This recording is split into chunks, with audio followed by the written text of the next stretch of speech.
Fala galera, tudo bom com vocês? Eu espero que esteja tudo certo com vocês, com a família de vocês, todo mundo com saúde, né, resguardado, seguindo as orientações do Ministério da Saúde. Esse está sendo um momento difícil para todo mundo. Para vocês, eu acredito que seja bastante difícil estudar nessas condições.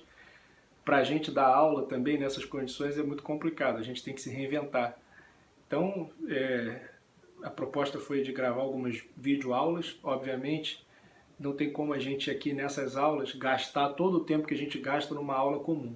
Então, como é formato de vídeo, a nossa ideia é fazer assim uma coisa mais compacta. Tentar resumir o conteúdo, colocar aqui para vocês só o essencial. E eu vou recomendar para vocês também a leitura da apostila, vou pedir exercícios. Eu acho que assim a gente vai conseguir ter sucesso. Pelo menos a gente não vai ficar parado, né? A gente não pode desacelerar, não pode perder a rotina de estudos. Isso aí é importante nesse momento. Então, na última aula, antes da paralisação, a gente tinha falado sobre as bases do liberalismo, as bases teóricas do liberalismo, né? E antes disso eu tinha explicado para vocês o absolutismo. Tinha falado de dois teóricos absolutistas, Maquiavel e Thomas Hobbes. Eu vou querer retomar um pouquinho, só antes da gente chegar no liberalismo e em John Locke, que é o assunto da aula de hoje, vou retomar um pouquinho as bases do pensamento de Hobbes, porque boa parte do que Locke defende, ele defende em contraposição a Thomas Hobbes. Inclusive, Thomas Hobbes era inglês também. É interessante a gente contextualizar isso historicamente. Thomas Hobbes, durante a Revolução Puritana, já estudaram isso em história, ele defendeu o rei Carlos I, aquele rei que foi decapitado. Teve aquela guerra civil, né? Os puritanos contra os monarquistas, e os puritanos eram principalmente ali a burguesia, tal, o pessoal do Oliver Cromwell, os cabeças redondas. E Thomas Hobbes era um defensor ferrenho do absolutismo e defendia o rei Carlos I. Já John Locke vai ser um cara que vai participar desse processo histórico também, né, das revoluções inglesas, mas ele vai participar do outro lado. Lá, depois, na época da Revolução Gloriosa, que Guilherme de Orange tomou o poder e assinou a Bill of Rights, né, a Declaração de Direitos, concedendo amplos poderes ao parlamento, transformando a Inglaterra numa monarquia parlamentarista, John Locke participou desse processo, defendendo então que o rei abdicasse de vários direitos que ele tinha, várias prerrogativas que ele tinha em função do parlamento. Então a gente percebe que Thomas Hobbes é um defensor do absolutismo, da concentração de poderes nas mãos do rei, e John Locke é um defensor do liberalismo, um defensor do Estado mínimo, um defensor da divisão de poderes. O que eu falava sobre Hobbes para vocês? Eu disse para vocês que Hobbes discordava de Aristóteles em relação àquela ideia que Aristóteles tinha de que a atividade política faz parte da essência do homem. Lembram disso em Aristóteles? O homem é um animal político, dizia Aristóteles. Então, para Aristóteles, o homem não vive em sociedade e o homem não faz política porque decidiu fazer em algum momento da sua história. Não. Isso aí é uma decorrência da sua própria natureza. Isso é algo que faz parte da essência do homem. Já Thomas Hobbes fala que não é assim. Então ele não acredita que a política faz parte da natureza humana. Ele é um contratualista. Por isso que Hobbes estabelece aquela doutrina do estado de natureza, porque se o homem não viveu sempre em sociedade, se a política foi fundada em algum momento da história humana, então eu preciso dizer como era a vida humana antes desse contrato que fundou a vida em sociedade. E aí os contratualistas chamam isso de estado de natureza. E Hobbes falava que o estado de natureza era um estado de caos, de guerra de todos contra todos, né, em que o homem é lobo do próprio homem. Então, essa vida no estado de natureza era insuportável e por causa disso os homens aceitavam então transferir aquela liberdade que eles tinham no estado de natureza para o soberano, constituindo um soberano e dando a ele poder absoluto. Só que, como a gente já disse, o poder por natureza corrompe, o poder absoluto corrompe absolutamente. Então o estado absolutista ele acaba sendo assim uma condição propícia para que haja uma série de desmandos, uma série de agressões às liberdades individuais. E daí vai surgir um novo movimento na Europa, que a gente já tratou então, que é o liberalismo. O liberalismo ele é caracterizado por um anti-absolutismo, é caracterizado pela defesa da divisão de poderes, né, executivo, legislativo, judiciário, então descentralizando o poder. A ideia de Estado mínimo também, né, o Estado só vai cuidar daquilo que os indivíduos não conseguem cuidar sozinhos. Tudo aquilo que o indivíduo puder fazer sozinho, ele vai fazer e o Estado vai respeitar. Então todas essas demandas de defesa da liberdade individual, dos direitos individuais, elas surgem justamente por causa dos desmandos do poder absolutista. O movimento liberal ele vai surgir então na Europa como um contraponto ao absolutismo. E vamos entrar então em John Locke. John Locke ele era um inglês também, assim como Thomas Hobbes, mas ao contrário de Thomas Hobbes ele não defendia o absolutismo, ele defendia o liberalismo. E ele tem também uma tese sobre o estado de natureza. Só que enquanto Thomas Hobbes defendia que o estado de natureza era uma guerra de todos contra todos, John Locke defendia que, na verdade, o estado de natureza é uma guerra de alguns contra os outros. Porque na cabeça de Thomas Hobbes, é assim, no estado de natureza não existe nenhum bem que você possa reivindicar e que o outro não possa querer também. Você não pode, no estado de natureza, aspirar a nenhum bem que o outro também não possa aspirar. Então, para Thomas Hobbes, no estado de natureza não existe direito. Não existe justiça e injustiça. Só há que se falar em justiça e injustiça depois do pacto que funda a sociedade, do contrato social. Mas John Locke não pensa assim. John Locke pensa que já no estado de natureza existe justiça e injustiça. Por quê? Porque as pessoas são dotadas de direitos naturais individuais. São dotadas pela própria natureza, pelo próprio Criador. Deus fez as pessoas com alguns direitos. Então, por exemplo, o Locke ele centra a defesa dele em três direitos, né? 3 direitos naturais individuais: vida, liberdade ou independência. Em alguns livros vocês vão encontrar a palavra independência, mas é o sentido da liberdade, e propriedade. Então eu tenho, naturalmente, uma coisa dada por Deus, pela natureza, eu tenho o direito à vida, e eu tenho direito à liberdade, tenho direito à propriedade. A propriedade decorre do meu trabalho.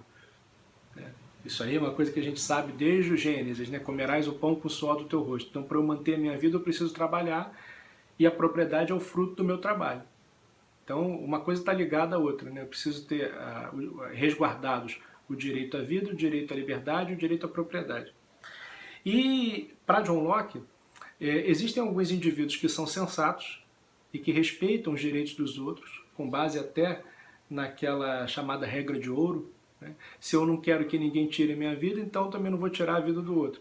Se eu não quero que ninguém invada a minha casa, eu também não vou invadir a casa do outro. Se eu não quero que ninguém roube as minhas coisas, eu também não vou roubar as coisas do outro. Se eu quero ser respeitado nas minhas opiniões, na minha liberdade de expressão, na minha liberdade de crença, então eu também preciso respeitar a liberdade de opinião, de crença do outro.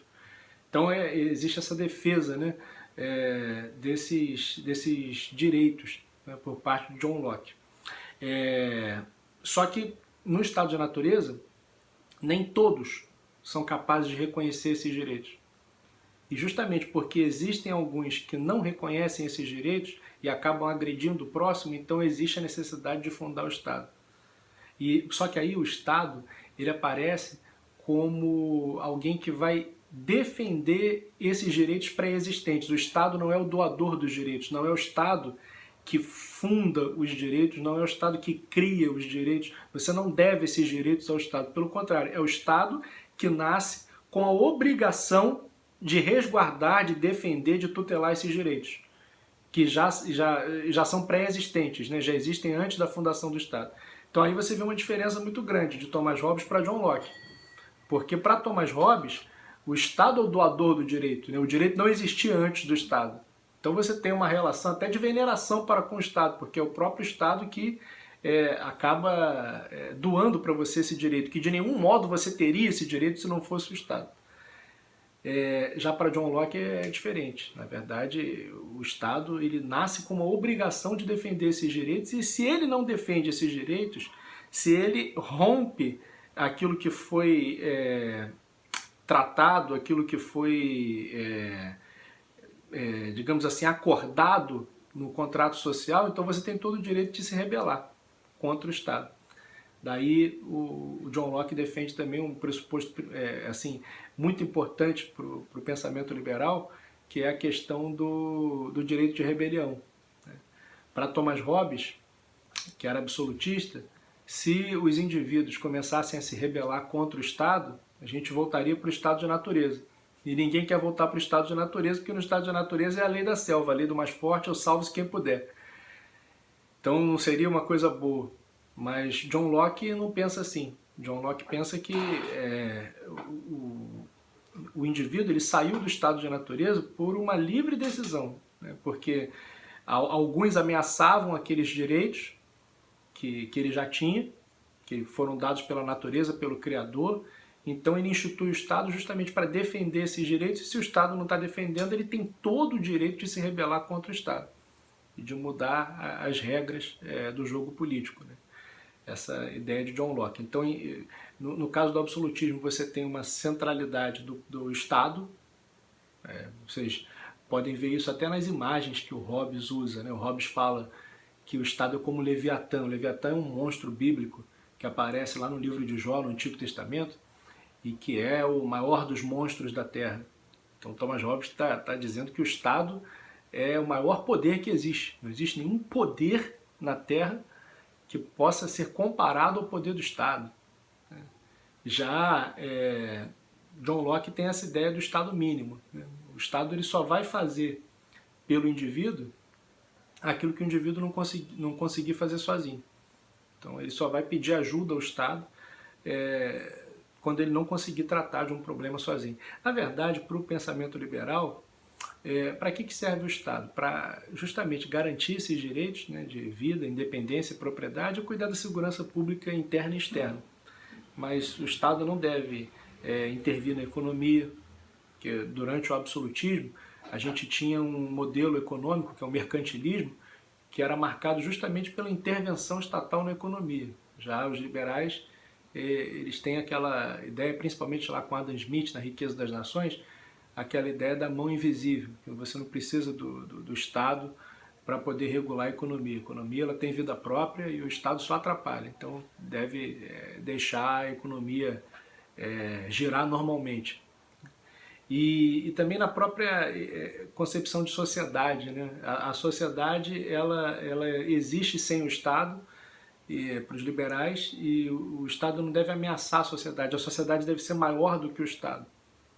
Então, justamente nessas diferenças que a gente vai percebendo entre o pensamento de Hobbes e o pensamento de John Locke, a gente vai vendo a diferença profunda que existe entre um modelo, que é um modelo absolutista, e o outro modelo, que é o modelo liberal. Uma coisa importante, eu acho que toda vez que a gente estuda filosofia, a gente deve ter os olhos atentos para o processo histórico, porque o processo histórico ele é profundamente influenciado pelo pensamento. Na verdade, existe um intercâmbio entre pensamento e história, né? A história influencia o pensamento muda a história. É um livro muito bom do Richard Weaver, né? As ideias têm consequências. Se vocês puderem, até nesse período de quarentena, né, procurar uma leitura aí, acho que de repente ajudaria até a compreender isso, a dinâmica, né, do pensamento e da história. E por que eu estou dizendo isso? Porque o John Locke, com o seu pensamento, o pensamento liberal, ele influenciou profundamente a Revolução Americana, a independência das 13 colônias. Se você for pegar, por exemplo, a Declaração de Independência dos Estados Unidos, você vai ver que aquilo ali é quase que uma cópia da filosofia de John Locke. Pelo menos um dos Founding Fathers, né, daqueles pais fundadores dos Estados Unidos, Thomas Jefferson, foi profundamente influenciado pelas ideias de John Locke. Thomas Jefferson era um fã de John Locke. Então, quando você olha, por exemplo, para os princípios que constituíram os Estados Unidos, você vê que ali existe um país de bases liberais muito fortes. Eu até selecionei aqui um trecho que é logo o começo da Declaração de Independência dos Estados Unidos, que eu acho que serve para a gente exemplificar bem, né? Olha só, prestem atenção. quando no curso dos acontecimentos humanos se torna necessário a um povo dissolver os laços políticos que o ligavam a outro e assumir entre os poderes da terra posição igual e separada, a que lhe dão direito as leis da natureza e as do Deus da natureza, o respeito digno para com as opiniões dos homens exige que se declarem as causas que os levam a essa separação. Então vamos lá. As 13 colônias estavam se separando da Inglaterra, declarando sua própria independência, porque com a Guerra dos 7 Anos, né, vocês sabem que a Inglaterra começou a explorar demais ali as 13 colônias com a lei do açúcar, lei do chá, lei do selo. Então eles queriam autonomia, mas na hora de buscar essa autonomia eles precisavam justificar por que eles estavam procedendo dessa forma, né? Então, uma declaração para justificar isso, né? Justificar teoricamente aquela atitude política. Consideramos estas verdades como evidentes por si mesmas, que todos os homens são criados iguais, dotados pelo Criador de certos direitos inalienáveis, que entre estes estão a vida, a liberdade e a procura da felicidade. Que a fim de assegurar esses direitos, governos são instituídos entre os homens, derivando seus justos poderes do consentimento dos governados, que sempre que qualquer forma de governo se torne destrutiva de tais fins, cabe ao povo o direito de alterá-la ou aboli-la e instituir novo governo, baseando em tais princípios e organizando-lhe os poderes pela forma que lhe pareça mais conveniente para realizar-lhe a segurança e a felicidade. Então, olha só, as pessoas são dotadas pela natureza, pelo Criador, pelo autor da natureza, de alguns direitos. Não é o Estado que dá esses direitos, né? Já no estado de natureza, antes do Estado com letra maiúscula, né? Antes daquele aparelho burocrático que governa a sociedade, já no estado de natureza, você tem esses direitos. Só que esses direitos, segundo John Locke, né, eles estão ameaçados por algumas pessoas que não os reconhecem e que não os respeitam. Então, por causa disso, você elege então, o Estado como defensor desses direitos. Então, o indivíduo ele está para além do Estado. O indivíduo ele é mais importante do que o Estado. O indivíduo precede o Estado. Todas as coisas que o Estado tem, os direitos que o Estado tem são dados a ele pelo indivíduo. Então o Estado não pode fazer nada sem o consentimento do indivíduo. Inclusive no curso da história, se o Estado vier a ferir as aspirações desse indivíduo, esse indivíduo tem todo o direito de se organizar e lutar contra o Estado. Então isso, a gente sabe, né, o processo de independência dos Estados Unidos, ele teve lá as suas milícias civis organizadas contra o poder da metrópole, teve a guerra, né? Então, mas tudo isso tem a ver com o direito de rebelião, né? O Estado agora ele foi feito para garantir alguns direitos que nós temos, que são direitos inegociáveis, inalienáveis, que foram dados pela própria natureza, pelo próprio Criador. E se o Estado não está garantindo esses direitos, mas pelo contrário está agredindo esses direitos, nós temos todo o poder de virar o jogo. Essa ideia é uma ideia liberal. E isso tem muito do John Locke aqui, né? Você percebe assim alguns sinais do pensamento do John Locke aqui, nesse documento histórico, né? Que é inclusive essa frase, né, que todos os indivíduos são dotados do direito à vida, do direito à liberdade, devem procurar felicidade pela própria natureza, é uma das frases mais conhecidas da língua inglesa. Então, é um documento histórico muito importante e tem uma base teórica, né? Ele tem, na verdade, assim, uma correspondência teórica direta com o pensamento de Locke. E Locke, por isso, é considerado o pai do liberalismo político. Então, de todos os filósofos liberais, são muitos, Locke é o mais importante. Tanto pela participação efetiva dele na Revolução Gloriosa, que foi assim, um grande paradigma, né, do movimento liberal no mundo, como também pela influência teórica que o pensamento de Locke acabou exercendo sobre movimentos políticos futuros. Então, Locke tem essa importância, né? A gente precisa dar bastante atenção para o pensamento dele. Bom, Então a gente está encerrando essa aula, já são quase 20 minutos de aula, pelo que eu estou vendo aqui. Eu vou deixar para vocês um exercício, vou deixar um exercício aí por escrito para vocês, e eu queria que vocês ficassem bem, sem pânico, né? Vamos sempre guardando sobriedade nesse momento. E queria que vocês fizessem esse exercício até o dia 6, se eu não me engano, segunda-feira que vem, se eu não me engano é dia 6 de abril, mas eu acho que vai ser segunda-feira que vem. Vou deixar também aí o e-mail para vocês mandarem o exercício e, enfim, espero que vocês fiquem muito bem. Valeu, pessoal, um grande abraço!